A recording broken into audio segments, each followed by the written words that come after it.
Josué, capítulo de número 9. No culto passado nós fomos até o versículo de número 14. Hoje nós vamos a partir do versículo de número 15. Josué 9, a partir do versículo de número 15.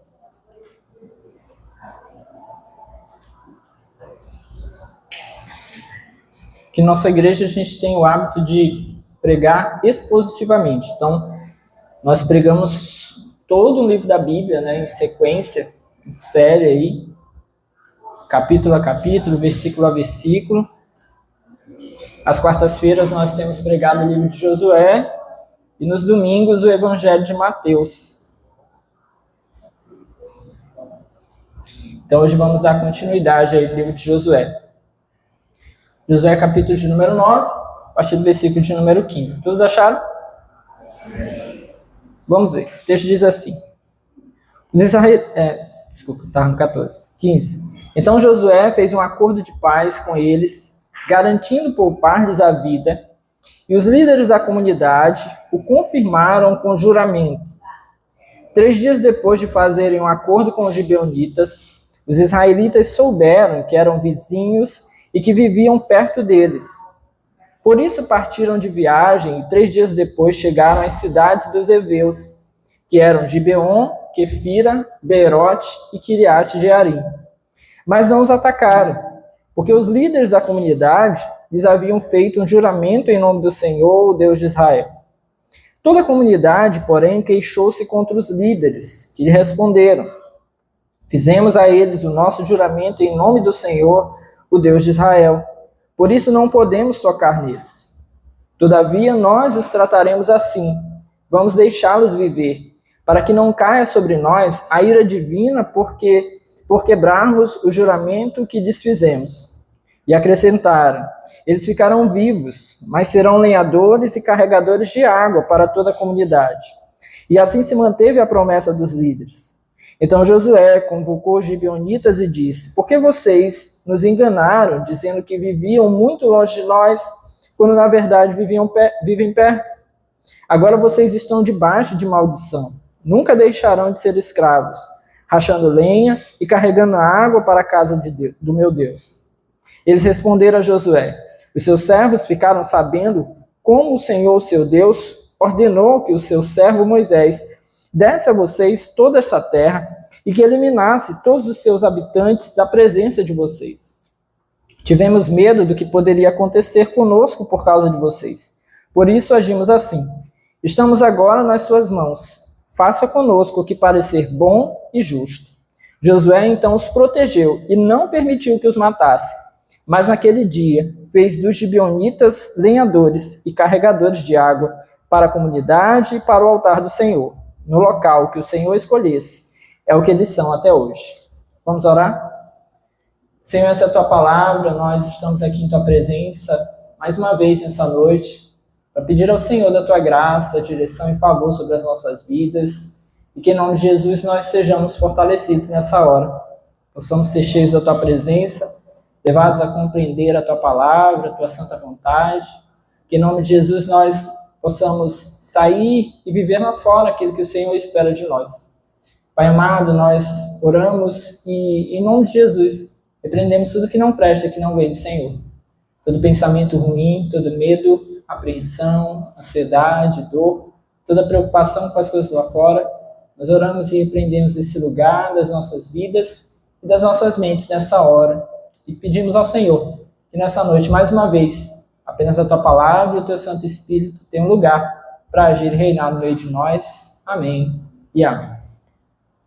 Bom, meus irmãos, nós vimos aí na quarta-feira passada, né, iniciamos o capítulo de número 9, e nós vimos que após a vitória do povo de Israel, que está entrando, né, na terra de Canaã, sobre Jericó, após a vitória deles sobre Ai, a cidade de Ai, houve então, segundo o que diz aí no início do capítulo de número 9, uma trama de vários reis daquela região, diz o versículo de número 2, né?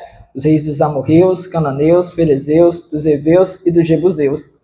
Esses reis, eles começaram a se unir para poder resistir à investida de Israel, que está entrando naquela terra guiado por Deus. Eles receberam muitas informações, eles sabem que é Deus que está, o Deus de Israel, que está orientando o seu povo a avançar e está fazendo com que eles vençam as batalhas.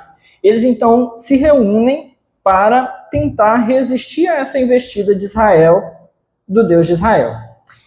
Bom, mas nós vimos que há um povo aqui, os gibeonitas, né, o povo de Gibeon. Os gibeonitas, então, não foram na mesma linha desses demais reis. Eles decidiram, então, de alguma maneira, buscar o favor de Israel. Eles buscaram, então, se unir a Israel, se unir ao povo de Israel, se render ao Deus de Israel. Porém, eles tinham uma informação, e era a informação que os demais reis tinham, de que a ordem do Deus de Israel era que todos os povos daquela região fossem aniquilados, viessem a ser mortos realmente. Por quê? Porque, é sempre bom lembrar, esses povos são povos pagãos, são povos com os corações endurecidos, que resistem a Deus, cheios de cultos idólatras. Deus deu ao seu povo essa terra e ordena então que o povo de Israel chegue a essa terra e domine essa terra, domine os povos que estão ali e os vença, para que eles possam então tomar posse dessa terra que Deus, o Deus de toda a terra, de todo o mundo, havia prometido a eles. É então que essas investidas iniciam e isso então chega aos ouvidos de todos os povos dessa região. Só que os gibeonitas agora temem ao Senhor, o Deus Todo-Poderoso, o Deus de Israel. Porém, na cabeça deles, não dá para que eles venham até Israel, se rendam e ainda permaneçam vivos. O que eles fazem, então? Eles criam uma trama. Eles criam, então, uma história, montam uma história mentirosa. Para quê? Para que eles possam se aproximar de Israel. Eles enviam uma comissão até Israel, até o povo de Israel. E essa comissão que vai até o povo de Israel vai simular que eles são um povo distante. Por quê? Porque a ordem de Deus dizia respeito aos povos daquela região. Os gibeonitas, então, vão mentir, fazem toda uma trama, né? Nós vimos aí, você que não estava aqui semana passada, depois pode ler o texto, né? E escutar a pregação, está lá no YouTube. E aí eles montam essa história, trazem então essa mentira até Israel e tentam convencer Josué e os demais líderes de Israel de que eles são um povo distante. Como é que eles fizeram isso? Vestiram roupas velhas, né? Levaram comida velha, levaram pão velho, se calçaram com calçados velhos, fizeram toda uma simulação para que o povo de Israel pudesse achar, o Josué e os líderes de Israel pudessem achar que eles eram realmente um povo de uma terra distante. E eles caíram. Eles acreditaram nisso.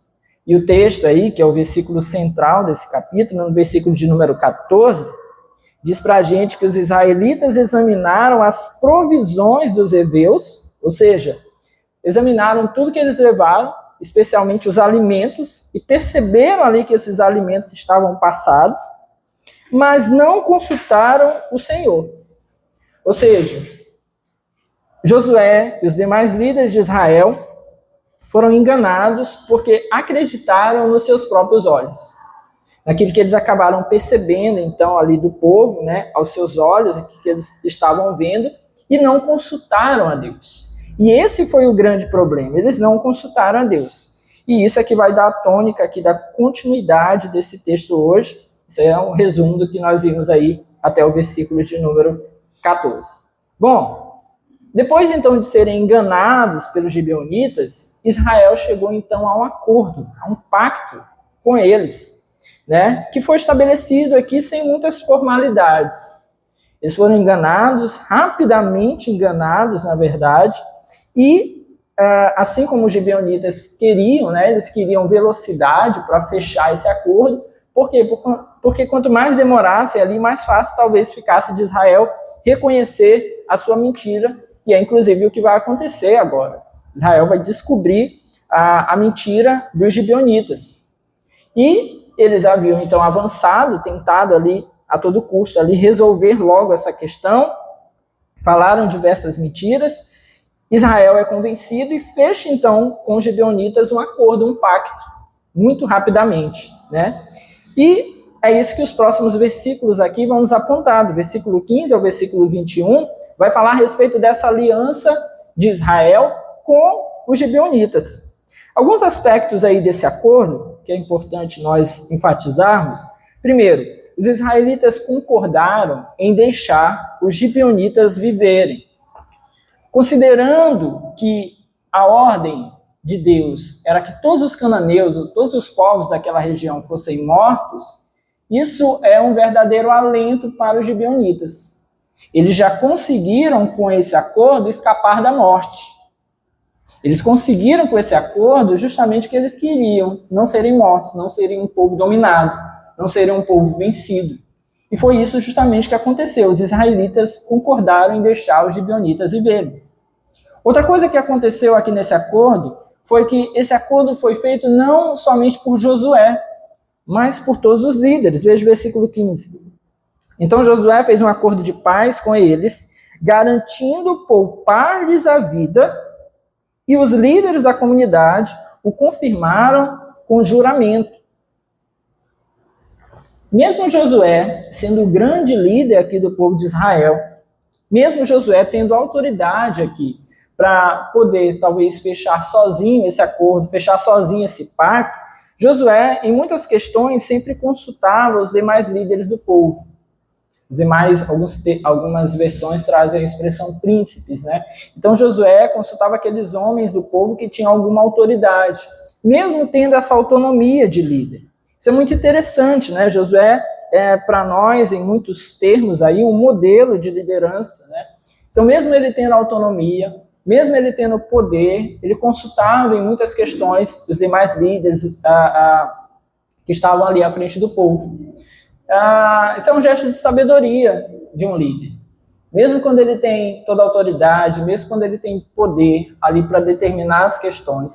O fato é que nenhum líder nesse mundo é sábio o suficiente, é poderoso o suficiente como só Deus é. Deus é o Deus Todo-Poderoso. Ele tem todo o poder, todo o domínio, todo o conhecimento para tomar as suas decisões segundo a sua vontade, sem nenhum erro. Mas nós não. Nós não temos isso. Nós não temos essa capacidade. Por mais que o Senhor nos dê sabedoria e direcionamento, é muito bom que nós possamos ali ter pessoas com quem nós podemos contar. Numa casa, por exemplo, né, por mais que possamos entender que o homem ele tem autoridade e liderança sobre o lar, é muito importante que o homem possa ali conversar com a sua esposa, né, levantar as questões, estar ali tratando a respeito dos assuntos, mas a última palavra é do homem, né? O homem diz, vamos fazer assim, a mulher, não, desse jeito. Ele diz, tá bom. Então, a última palavra é do homem. Mas, meus irmãos, no lar, por exemplo, o casal, eles devem caminhar juntos. Eles devem estar ambos cientes ali das coisas que estão acontecendo, né? Não pode o cara estar lá em casa, aí de repente chega 2 caras carregando um sofá e ele diz, que é isso? Não, meu amor, comprei ali, estava na promoção. Como é que vai pagar isso? Não, veja aí. Não pode ser assim. Da mesma maneira, não pode o homem tomar suas decisões de uma maneira ali deliberada, sozinho, sem aquela conversa, né? Sem tratarem juntos. É fatal. Todo lar onde não há essa conversa, onde não há esse equilíbrio, fatalmente você vai encontrar ali um lar desunido. Um casal ali que tem muitos problemas, que acaba brigando em muitas questões. Na vida da igreja, a mesma coisa.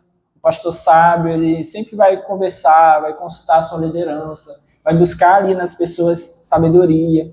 É muito importante isso, né? E em todas as outras relações, isso é um exemplo de sabedoria do líder. Embora o líder tenha, então, ali a autoridade para bater o martelo, né? Decidir as questões. Ele tem essa responsabilidade. Josué tinha essa responsabilidade, mas ele consultou ali os demais líderes. Outra coisa sobre esse acordo é que esse acordo ele foi sancionado sob juramento. Não juramento a qualquer deus, ou qualquer deus pagão. Foi um juramento feito pelo nome do Deus de Israel. Eles confirmaram ali com o juramento o juramento feito em nome de Deus. O versículo 19 diz: fizemos a eles o nosso juramento em nome do Senhor. O povo de Israel, os líderes de Israel, então fecham ali esse acordo falando em nome de Deus, ou seja, como coração depositado em Deus, ou como quem confia em fazer as coisas segundo a vontade de Deus.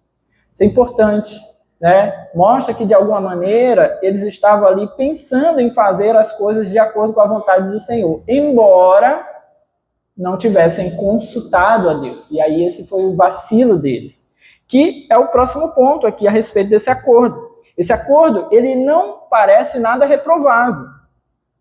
Se fosse um acordo com um outro povo distante, de fato, se esse povo, os gibeonitas, fossem de fato um povo distante, de fora daquela região, não seria um acordo ruim, não seria algo errado.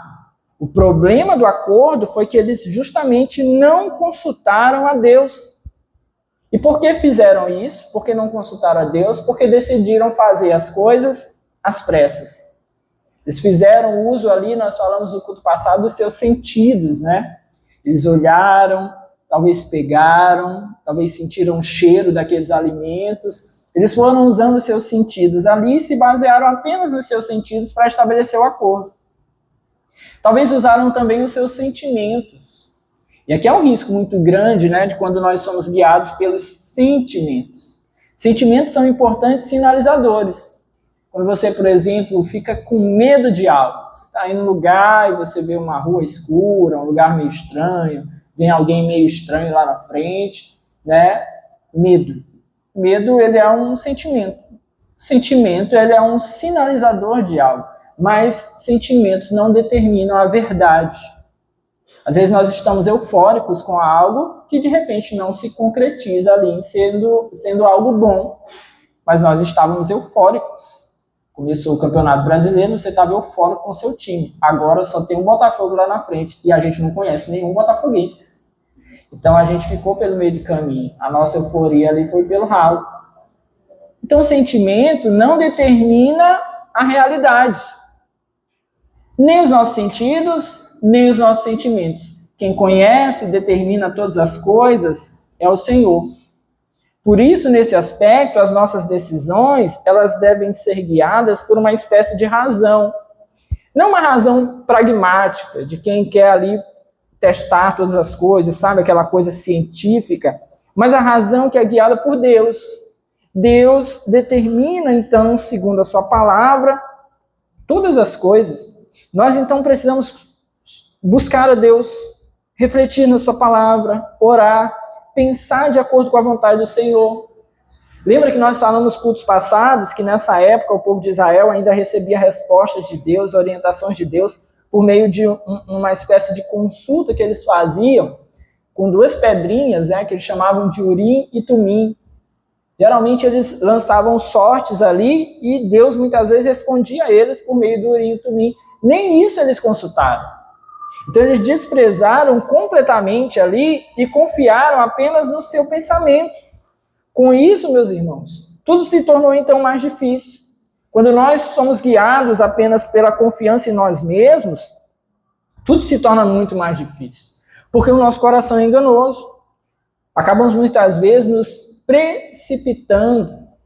E aí, em vez de conseguir as coisas com mais rapidez, quando nós não colocamos, não incluímos Deus nos negócios da nossa vida, nas coisas da nossa vida, não consultamos a Deus pela sua palavra e pela oração, em vez de nós conseguirmos velocidade, o que muitas vezes nós conseguimos é frustração. Acabamos muitas vezes sendo frustrados, porque queríamos resolver as coisas rapidamente, mas não confiamos em Deus. Provérbios capítulo 3, versículos 5 e 7 diz assim, 5 a 7 diz assim: confie no Senhor de todo o seu coração, não se apoie em seu próprio entendimento, reconheça o Senhor em todos os seus caminhos e Ele endireitará as suas veredas. Não seja sábio aos seus próprios olhos, tema ao Senhor e evite o mal. Ou seja, quando nós confiamos segundo o nosso coração, quando nós confiamos nos nossos olhos, naquilo que nós vemos, e não colocamos Deus nas coisas, confiamos no nosso próprio entendimento, somos sábios aos nossos próprios olhos, nós fatalmente nos daremos mal. Mas quando nós colocamos Deus a guiar as coisas, quando reconhecemos o Senhor em todos os nossos caminhos, o texto diz, Ele endireita as nossas veredas. Ele endireita os nossos caminhos. Ele vai nos dando a direção, Ele nos mostra para onde nós devemos ir. E aí, meus irmãos, quando Deus nos orienta, vá. Pastor, mas se eu tiver medo, vá com medo, mas vá na direção que Deus te der. Porque nós não somos guiados pelos nossos sentimentos, não somos guiados pelos nossos sentidos, nós somos guiados pela palavra de Deus, amém? É por essa que nós somos guiados. E é nessa que nós temos a certeza do caminho correto. O texto diz, tema ao Senhor e evite o mal. Bom, tendo aqui estabelecido o acordo, o texto nos mostra que a fraude foi descoberta. Veja o versículo 16 e o versículo 17.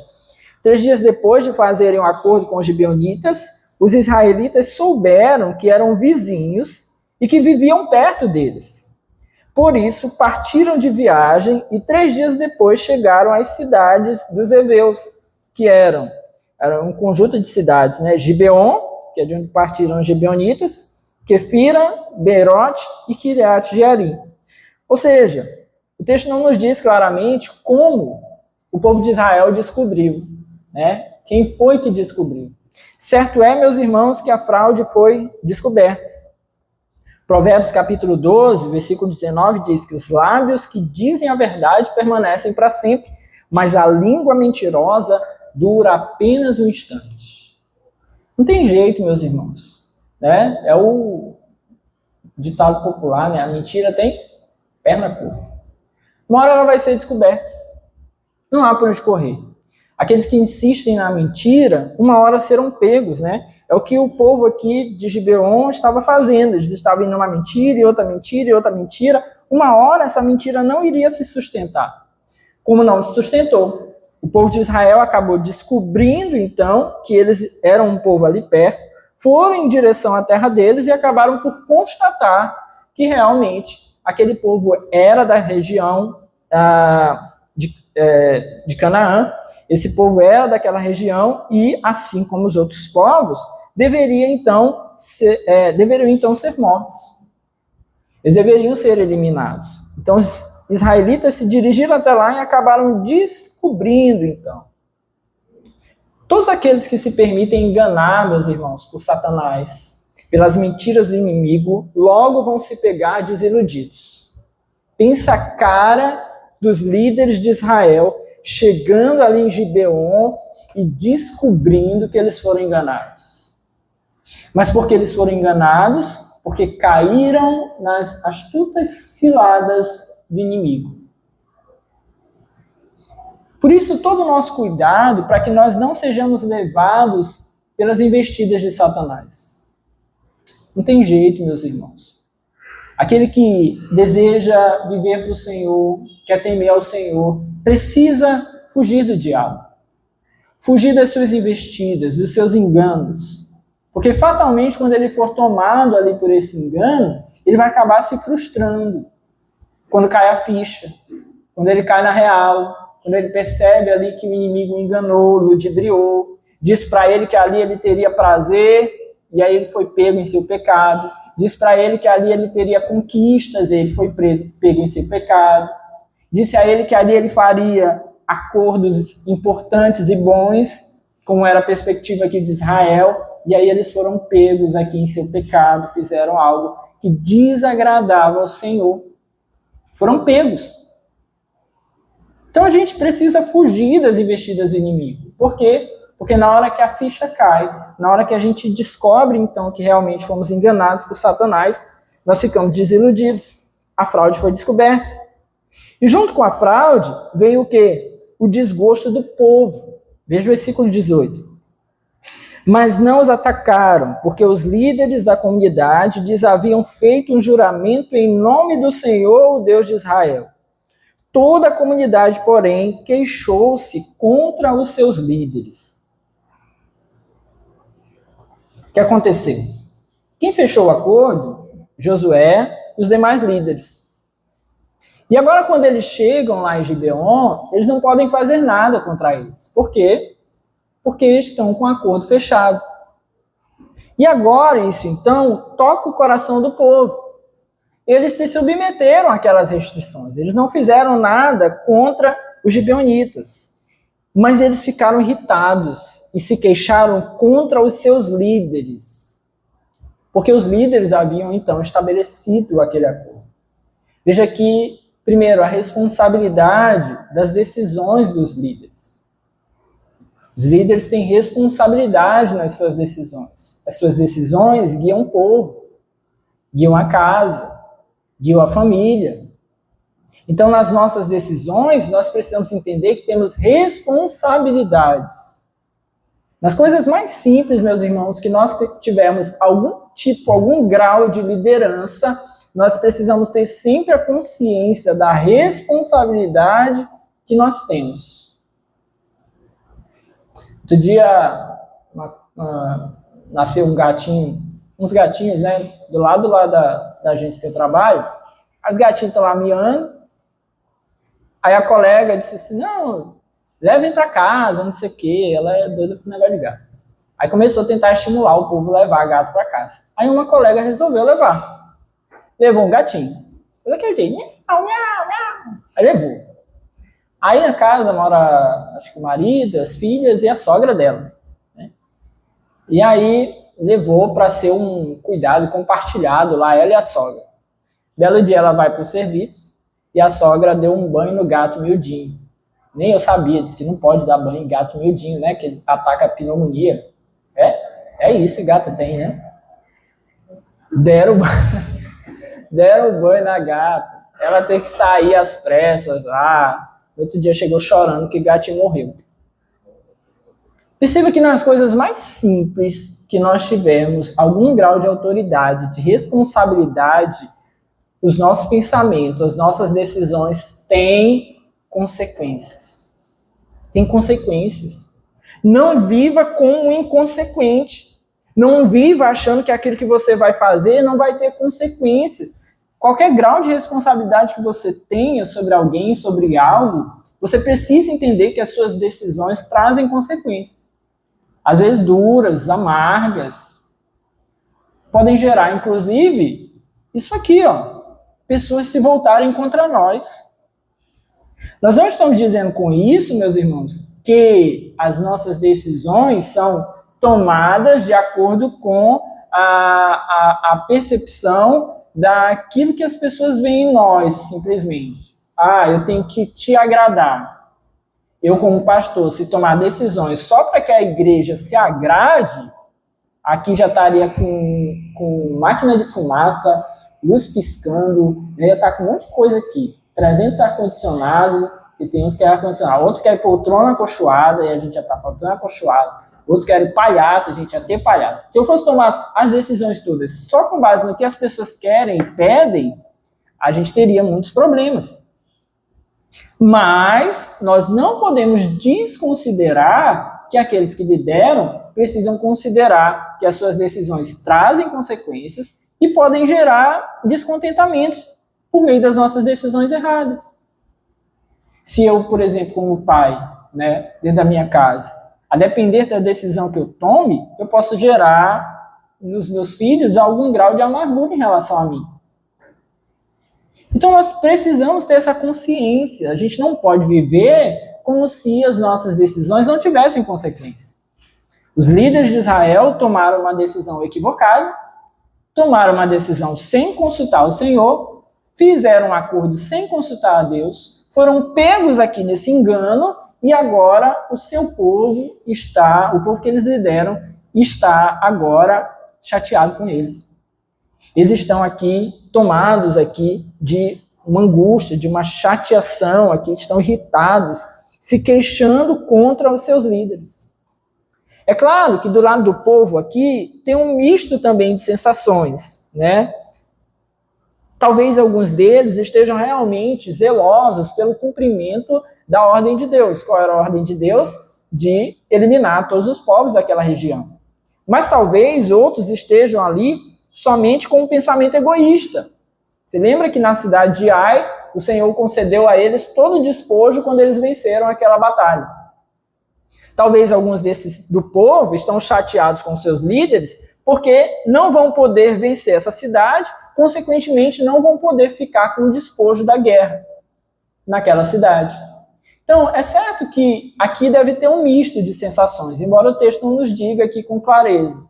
Mas, conhecendo o coração do homem, que é cheio de enganos, talvez aqui alguns são mais zelosos, estão mais preocupados realmente com a ordem de Deus, a ordem que Deus havia dado a eles. Outros talvez estão aqui apenas chateados, preocupados consigo mesmo, pensamentos mais egoístas. Certo é que o pensamento errado, a decisão errada aqui dos líderes gerou então esse desgosto do povo, essa queixa do povo que estão agora ali chateados com eles, segundo o que nos diz o versículo de número 18. Bom, aí no versículo 19 até o 21, nós vamos ver que os líderes então se esforçaram para pacificar o povo. Que aí vem a consequência. Uma vez que um líder toma uma decisão equivocada, faz algo errado, peca muitas vezes, ele precisa então agora corrigir aquilo que fez de errado. Ele precisa tentar ali dominar o coração do povo. Não está aqui sendo cogitado uma mudança de liderança. Deus não determinou isso.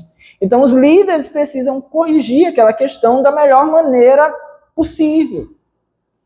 E aqui entra a necessidade de humildade dos líderes, quer seja de uma casa, de uma família, quer seja na igreja ou em outros ambientes. A humildade do líder, de uma vez reconhecendo o seu erro, possa então considerar que fazer as coisas de uma maneira correta é o único caminho agora daí para frente. Às vezes as pessoas querem assim, fez a coisa errada.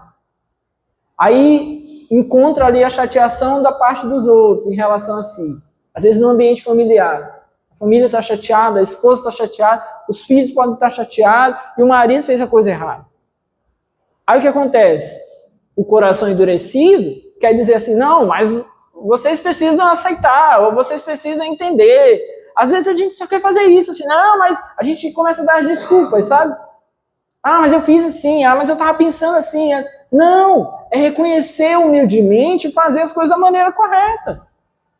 Um líder, um pastor, ele não pode ser narcisista, olhar só para si, para aquilo que ele quer. Não, se ele cometer um erro, ele precisa reconhecer esse erro e agir de tal maneira que as pessoas que ele lidera possam perceber o seu desejo, a sua dedicação em corrigir aquilo que está errado.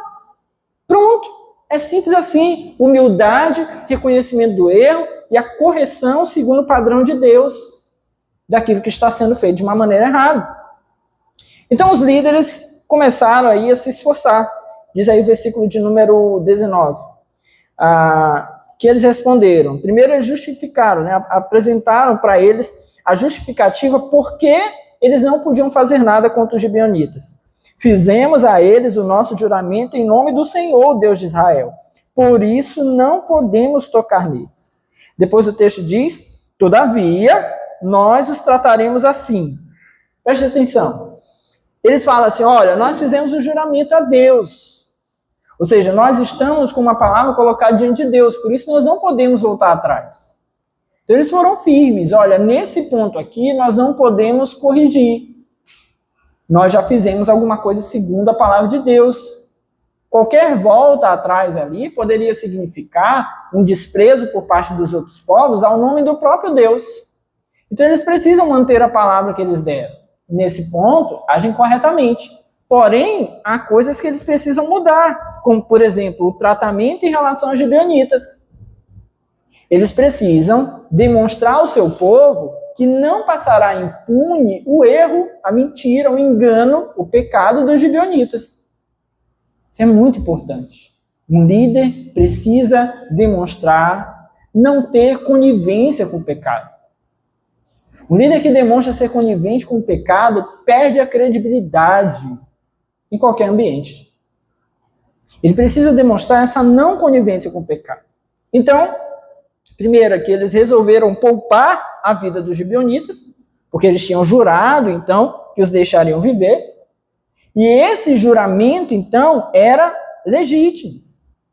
Deus havia ordenado, né, que eles destruíssem os cananeus, mas essa lei dada por Deus, ela deve ser, nesse contexto aqui, interpretada com um pouco de tolerância. Qual era a intenção de Deus com essa lei? Era apenas ser uma matança generalizada? Não. Era preservar o povo de Israel dos pensamentos e dos cultos idólatras daqueles povos. Por isso o povo de Israel não deveria se dar com os povos de Canaã, por conta da idolatria daqueles povos. Então a ordem de Deus, cheguem lá e eliminem esses povos. Porém, se houvesse entre eles, certamente, algum povo que abdicasse dos seus deuses, se arrependesse disso, e não demonstrasse algum tipo de resistência a Israel, isso então certamente deveria ser levado em consideração. Porque não é uma lei de Deus para tirar o afeto, não é uma lei de Deus para tirar do coração deles nenhum tipo de humanidade, como algumas pessoas, quando falam acerca desses textos, querem demonstrar. Não é isso. Deus quer preservar o seu povo, o coração do seu povo nele. Nisso consistia essa lei, nisso consistia essa ordenança de Deus. Porém, os gibeonitas já estão se demonstrando aqui como um povo que deseja uma aliança com o Deus de Israel. Eles estão sujeitos a isso, eles estão se colocando aqui em sujeição. Então, essa lei precisa levar isso em consideração. Mas como o juramento era legítimo, todos os líderes ali fizeram um acordo, comprometidos com esse juramento, dispostos a honrar o Deus de Israel. Por meio da honra a esse juramento, eles precisam permanecer nele. Então eles não podem dar para trás, eles não podem voltar nisso. Então o que eles fizeram? Eles mantiveram a sua palavra. Embora isso fizesse com que eles saíssem perdendo. Havia um prejuízo a eles. Principalmente na questão do despojo e do domínio da terra. O texto não fala claramente, mas é muito provável que a terra dos gibeonitas não tenha ficado para Israel. Eles não tenham tomado essa terra, assim como também não tomaram o despojo de lá. Isso não ficou para eles. Então houve prejuízo. Mantiveram também a sua palavra, embora o povo estivesse inquieto, descontente. Mas ainda assim, mesmo que eles pudessem causar alguma rebelião, os líderes agora mantêm a sua palavra. Isso é importante também. Nós nunca podemos deixar, meus irmãos, que sejamos intimidados, nem pelo rei, nem pela multidão, se isso nos levar a um pensamento pecaminoso, se isso nos levar a nos voltarmos contra a nossa própria consciência guiado por Deus. Nós não podemos ser aqueles que se levam, todo mundo está pensando nisso, todo mundo age assim, todo mundo faz dessa maneira, então eu vou pensar também. Não. Mantenhamos o nosso pensamento, o nosso coração firmes no Senhor. Então eles mantiveram ali a sua palavra, embora houvesse toda uma pressão social. É uma coisa que a gente vê muito nos nossos tempos atuais, pressão social. O cara vai lá, posta uma coisa na internet, aí vem os canceladores. Aí todo mundo começa a falar daquilo ali. Daqui a pouco o cara vai lá, igual um cachorrinho, apaga o post, aí grava um vídeo, não foi bem isso que eu quis dizer. Não mantém nem a sua palavra. Por quê? Porque a pressão social fez com que ele, de alguma maneira, ali mudasse a sua posição. Se a nossa posição é guiada por Deus, e nesse caso aqui, por um acordo aqui feito em Deus, eles precisavam então manter essa palavra, assim como nós precisamos manter também. Eles mantiveram ali a sua palavra, embora também tivessem sido atraídos para essa aliança pelo engano. Isso aqui é bem interessante também. Porque eles poderiam argumentar assim, não, mas nós somos enganados, e de fato eles foram enganados. Porém, nessa questão, embora houvesse o engano, eles se deixaram levar enganados porque não consultaram a Deus. Um exemplo claro sobre isso. A pessoa casou. Aí casou e depois começa, mas a pessoa não era bem assim, o que eu esperava. Problema teu. Porque você teve o tempo do namoro, você teve o tempo do noivado para conhecer a pessoa, né? Mas já diz aqui o pastor amigo nosso, vocês queriam estar só e não conversaram, não procurasse conhecer. Eu passei por uma vez, eu já contei aqui para vocês, né? O cara chegou para mim, deu nem 3 meses de casamento.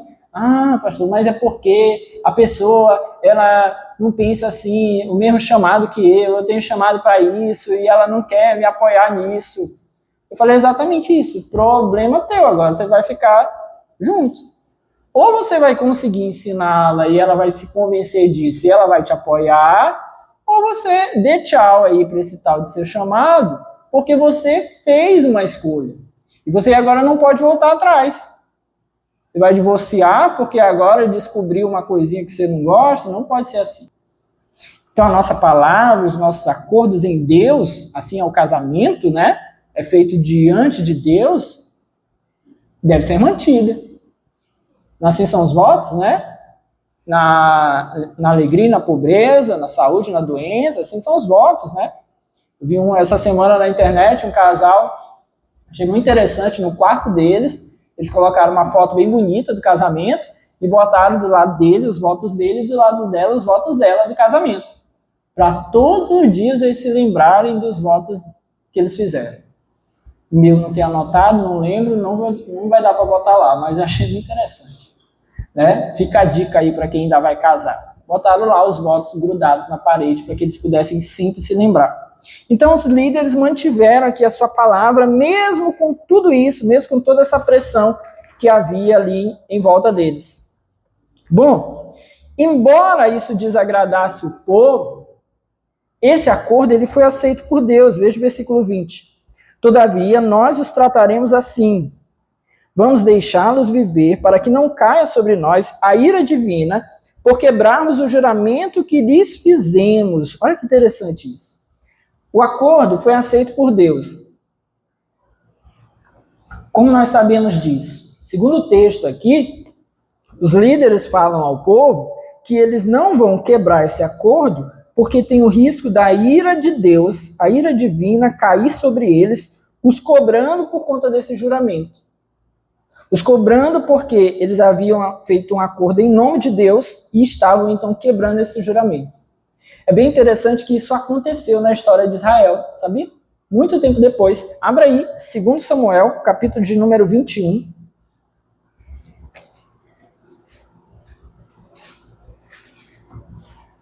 Segundo Samuel, capítulo de número 21. Sabe quem quebrou esse acordo? Saul, né? Saul é famoso por fazer besteira. Saul quebrou o acordo. Capítulo 21, 2 Samuel, capítulo 21, versículo 1. Durante o reinado de Davi, houve uma fome durante 3 anos. O povo de Israel ficou 3 anos passando fome no reinado de Davi. Davi consultou o Senhor. Olha a diferença. Davi foi consultar a Deus. Depois de 3 anos também. Tardou um pouco aí Davi. Mas Davi foi consultar o Senhor que lhes disse: a fome veio por causa de Saul e de sua família sanguinária, por terem matado os gibeonitas. Anos depois, os gibeonitas permanecem no meio do povo de Israel por conta daquele acordo feito por Josué. E nós vamos ver como é que eles vão permanecer já já. Mas eles permanecem no meio do povo de Israel e Saul resolve matar alguns gibeonitas. E o que acontece? Veio fome sobre Israel. Ou seja, essa aliança feita por Josué havia sido tão aceita por Deus que quando Saul resolve matar gibeonitas, todo Israel sofreu fome por causa disso. Veja o versículo 2 aí. O rei então mandou chamar os gibeonitas e falou com eles. Os gibeonitas não eram de origem israelita, mas remanescentes dos amorreus. Os israelitas tinham feito com eles um acordo sob juramento, mas Saul, em seu zelo por Israel e Judá, havia tentado exterminá-los. Aí sabe o que acontece no resto da história? Você vai ler em casa. Volta lá, José. É bem interessante, mas não vou dar spoiler não. Depois você lê em casa o que Davi fez aí para tirar essa punição de Israel. Bom, certo é que esse acordo tinha sido aceito por Deus. Isso está comprovado aqui. Bom, diz o versículo 21 agora, de Josué 9. E acrescentaram, eles ficarão vivos mas serão lenhadores e carregadores de água para toda a comunidade. E assim se manteve a promessa dos líderes. Lembra que eu falei agora há pouco?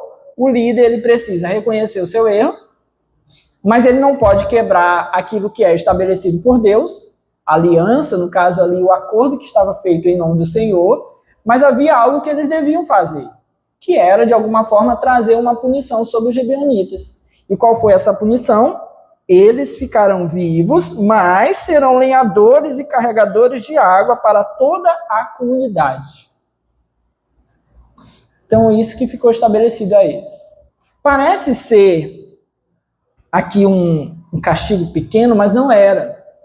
Por quê? Primeiro, esses trabalhos eram considerados trabalhos inferiores. Carregar água e cortar lenha eram considerados trabalhos inferiores.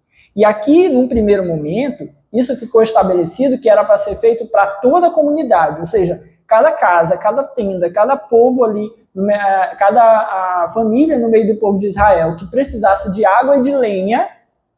E você lembra que eles estão numa região bem desértica, né? Cada um que precisasse de lenha para fazer comida, que por incrível que pareça não tinha nessa época fogão elétrico, eles precisavam de lenha. Cada um que precisasse de lenha, cada um que precisasse de água, eles deveriam estar ali servindo todos os dias. Então era um trabalho constrangedor e pesado. Então eles foram aqui punidos de uma maneira muito severa.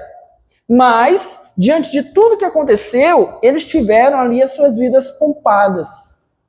Mas foram feitos escravos. E é isso que a partir do versículo 22, agora até o final do capítulo, o texto vai nos contar a questão da escravidão, né? Como ficou estabelecida essa escravidão dos gibeonitas. Bom, Josué reprovou a fraude deles, mas eles apresentaram, então, as suas desculpas, eles reconheceram ali o seu pecado e tentaram fazer isso da melhor maneira possível. Veja o versículo 22. Então Josué convocou os gibeonitas e disse: por que vocês nos enganaram, dizendo que viviam muito longe de nós, quando na verdade viviam perto? Olha a atitude de Josué. E mais uma vez aqui um exemplo de um líder.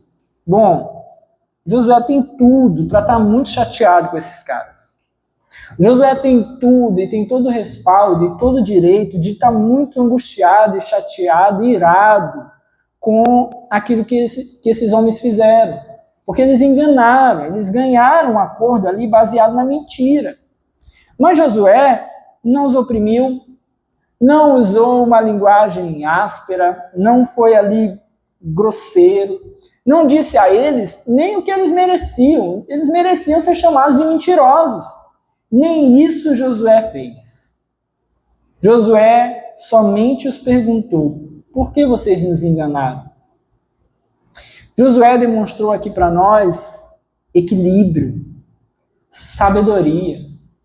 Meus irmãos, o quanto todos nós precisamos ter sabedoria para lidar com as questões difíceis da nossa vida. Especialmente as questões de injustiça. Porque muitas vezes nós ali, diante de uma situação de injustiça, nós queremos fazer algo com as nossas próprias mãos. Na ira, na raiva, no furor do momento, nós queremos muitas vezes resolver as coisas com as nossas próprias mãos. Nos falta equilíbrio, nos falta calma. Mas Josué mostrou aqui aquilo que depois lá no Novo Testamento nós vamos conhecer como fruto do Espírito. Ele tem aqui um espírito calmo, equilibrado, ele tem domínio próprio, ele não se deixa levar ali pelo seu furor. Porque, meus irmãos, nem a causa mais justa pode fazer com que nós achemos que é normal sermos levados pela raiva, pela ira. Não. Precisamos ter equilíbrio, cuidado. O que pode acontecer quando nós somos tomados pela nossa ira? Muitas coisas. Essa semana teve um caso no bairro aqui de São Luís. Parece que o cara estava invadindo os quintais, umas casas, e a população pegou e mataram o cara. Mataram o cara. Lixaram até a morte. E muitas vezes a gente vê essas cenas e a gente diz assim, mereceu, merece e tal. Né, o cara tomando lá capacete na cabeça, né, as porradas. Mas nesse caso, a ira foi tão grande, né, que talvez eles nem esperassem, mas mataram o cara. O que vai acontecer? Vai se abrir um inquérito. As pessoas que participaram, a justiça vai tentar saber quem é, a polícia, e depois a justiça vai buscar saber quem é, apurar quem é, e, de repente, alguém que for pego que deu causa, por uma testemunha, por uma imagem de uma câmera, essa pessoa vai ser condenada. Não somente aquele que estava ali cometendo o erro perdeu a vida, mas perderá a vida de algum sentido aquele que vai ser condenado por conta desse crime, porque não conteve a si mesmo. Então, às vezes, a população fica indignada quando um ladrão é pego, né? E aí a polícia chega e preserva a vida daquele indivíduo para que ele seja levado preso. Claro, nos indigna as nossas leis muito frágeis. Essas pessoas que cometem crimes, depois estão na rua cometendo outros crimes, ficamos indignados. Mas não temos o direito sobre a vida de uma outra pessoa. E nós temos que ter consciência disso. Então o policial ali está dentro do seu papel, a justiça deve fazer o seu papel, e nós precisamos acreditar que isso possa ser feito. Então há caminhos que nós precisamos exigir, certamente, para que haja penas mais duras, para que as coisas possam ser feitas da maneira como devem ser feitas.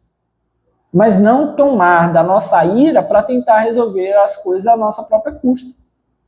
Josué, então, pergunta a eles, de uma maneira ali que nos parece muito serena: por que vocês nos enganaram, dizendo que vieram de longe, ou de muito longe, quando na verdade vocês vivem perto? E eles deram ali a sua resposta. A resposta deles está no versículo 24. Eles responderam a Josué: os seus servos ficaram sabendo como o Senhor, o seu Deus, ordenou que o seu servo Moisés desse a vocês toda essa terra e que eliminasse todos os seus habitantes da presença de vocês. Tivemos medo do que poderia acontecer conosco por causa de vocês, por isso agimos assim.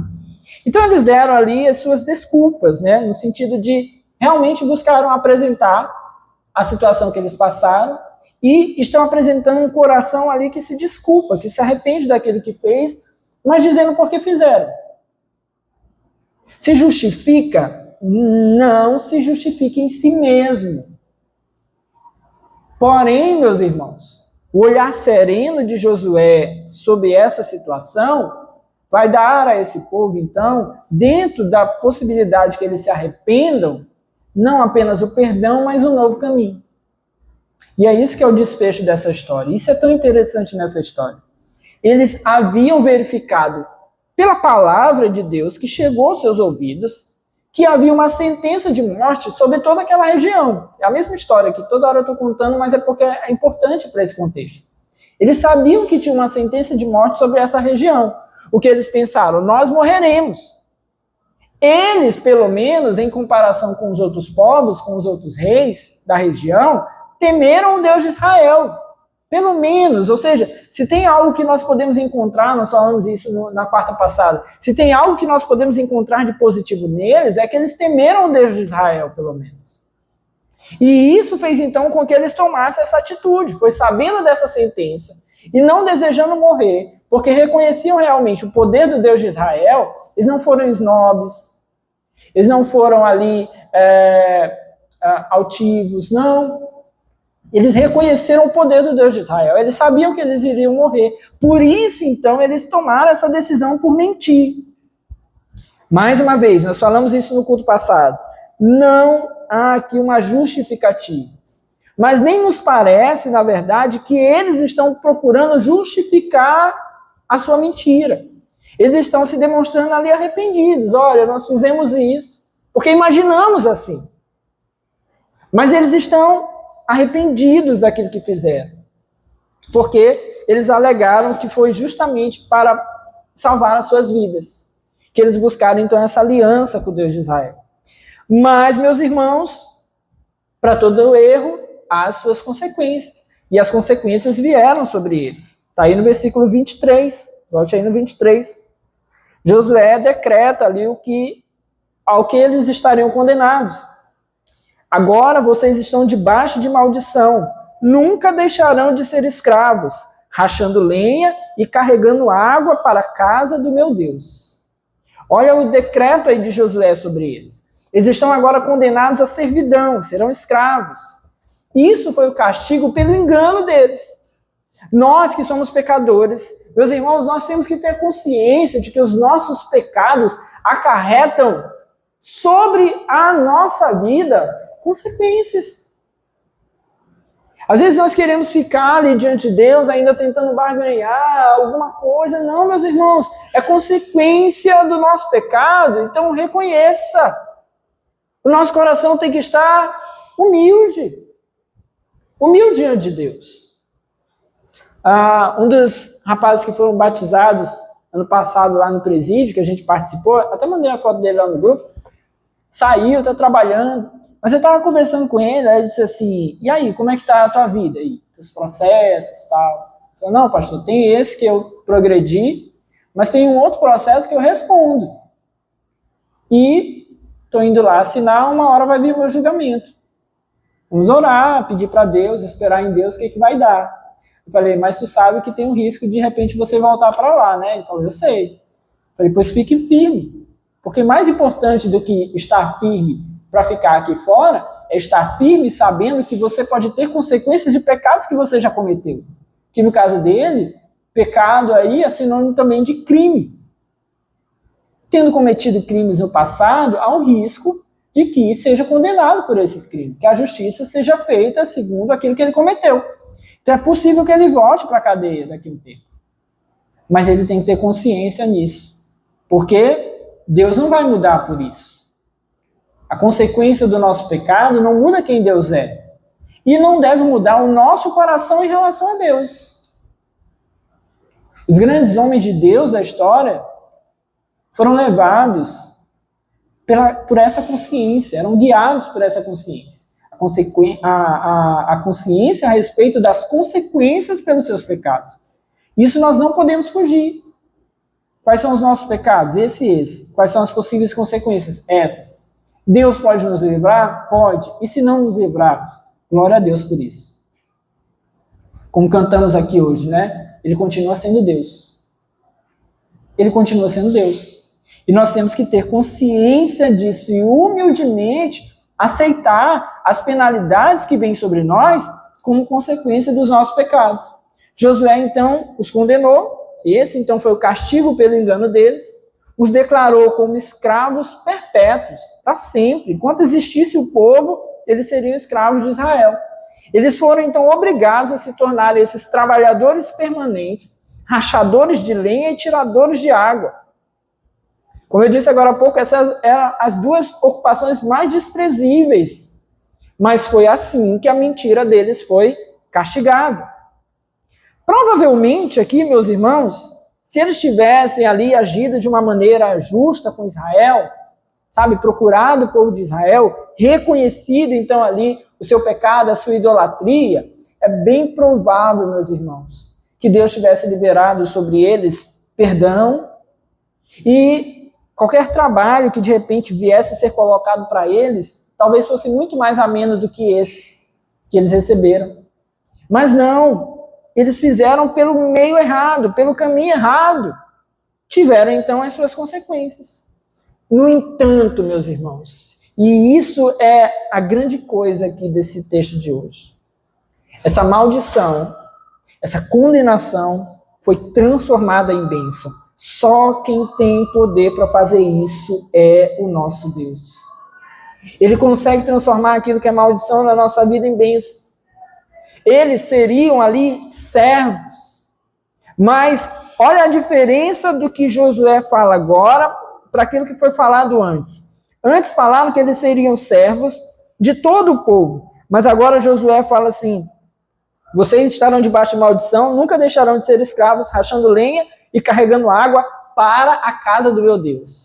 Josué meio que atenua ali a condenação deles. Em vez deles servirem todo o povo de Israel, eles vão servir a casa de Deus. Que nesse momento aqui, a casa de Deus vai ser em breve o tabernáculo. Vai ser no tabernáculo eles vão servir. Mas na frente, eles vão servir no templo. estarão servindo no templo. Mas veja como é atenuado ali.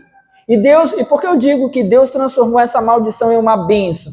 Porque eles seriam servos, mas eles seriam servos no melhor lugar, diante do altar do Senhor. Até Davi, meus irmãos, declarou que o desejo dele era estar ali em frente à casa do Senhor em todo o tempo. Eles foram condenados a estar na casa do Senhor, o lugar de prazer, o lugar de auxílio, o lugar de conhecimento. Eles teriam acesso ali, sabe, a estar todos os dias ouvindo a palavra de Deus, ouvindo a lei de Deus. Eles se aproximariam daquilo que eles não conheciam até então, mas que por terem começado a conhecer, dobraram seus corações e aceitaram ir até Israel.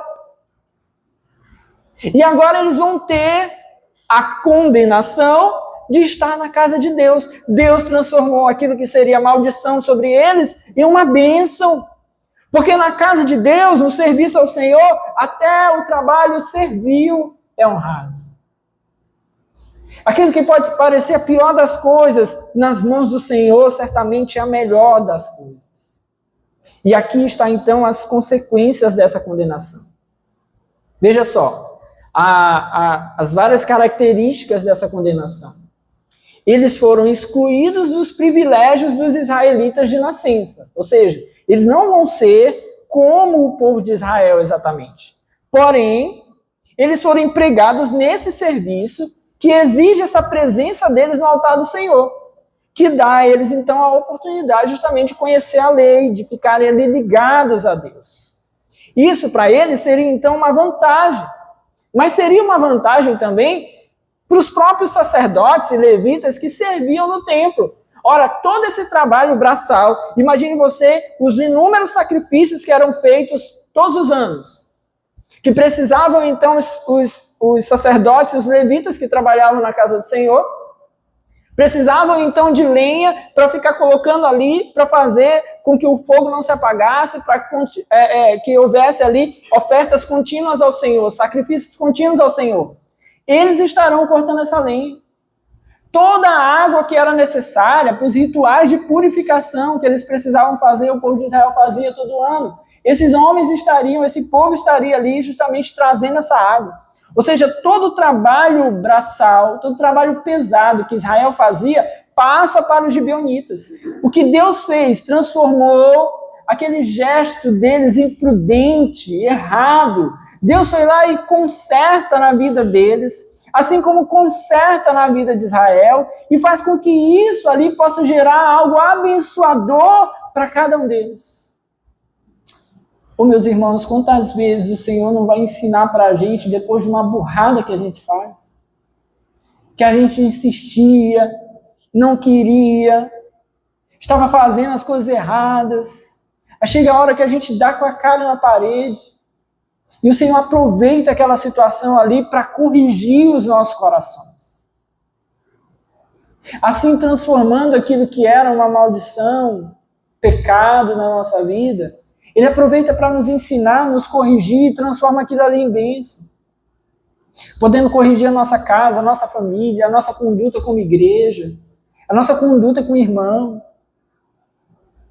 Quantas pessoas um dia precisaram chegar ao ponto de, se desconcertar com alguém para depois descobrir aquele coração da outra pessoa e dali virar uma relação de amizade? Quantas famílias não estavam quase destruídas e naquela hora que já estava ali no fundo do poço, Deus restaurou, porque precisou chegar naquele ponto ali para que as pessoas pudessem ter discernimento de que precisavam servir a Deus, fazer segundo as vontades do Senhor, aceitar a mudança de Deus. Quantos de nós que estamos aqui hoje já não passamos por isso? Situações de que estávamos errados, mas o Senhor foi lá e corrigiu o nosso coração. Deus é esse Deus, e só Ele tem poder para transformar aquilo que um dia foi maldição em uma bênção. Os gibeonitas foram mais tarde chamados de Nenitim. Eu não sei quantos de vocês lembram, mas lá no livro de Esdras, naquelas listas lá que tem gigantes, fala dos Nenitim, que eram povos que foram levados juntamente com o povo de Israel ao exílio. e depois eles voltam junto, e eles começam a viver uma relação ali de simbiose. Então, onde está Israel, eles estão juntos. Os gibeonitas, depois chamados Neinitim, estavam juntos. Onde Israel ia, eles caminhavam juntos, porque eles tinham que fazer esse trabalho. Eles foram condenados a esse trabalho. Mas olha que coisa maravilhosa também. Eles começaram ali a ser providos da casa de Deus. Porque assim como os levitas e sacerdotes eram providos daquilo que era ofertado na casa do Senhor, eles também começaram a ser providos. E isso é maravilhoso. Eles se submeteram a essas condições. Veja o versículo 25. Estamos agora nas suas mãos. Faça conosco o que parecer bom e justo. Eles se submeteram a isso. Eles não ficaram com o coração endurecido. Eles aceitaram essa condição, se submeteram. Com isso, Josué os libertou das mãos dos israelitas. Versículo 26. Josué então os protegeu e não permitiu que os matassem. É bem provável, meus irmãos, que entre o povo de Israel houvesse quem não gostou daquele negócio e queria matá-los ainda. E Josué, nessa hora, ele vem com a sua forte mão de líder, talvez até com a sua espada, para proteger e dizer assim, não, nós estabelecemos um acordo diante de Deus e eles serão protegidos, mas eles vão servir na casa do Senhor, mas ninguém toca neles aqui não. E Josué foi muito sábio, porque nós vimos aí em 2 Samuel o que aconteceu depois, por conta da matança de Saul aos gibeonitas. A fome que veio sobre Israel. Então Josué foi sábio aqui, os protegeu.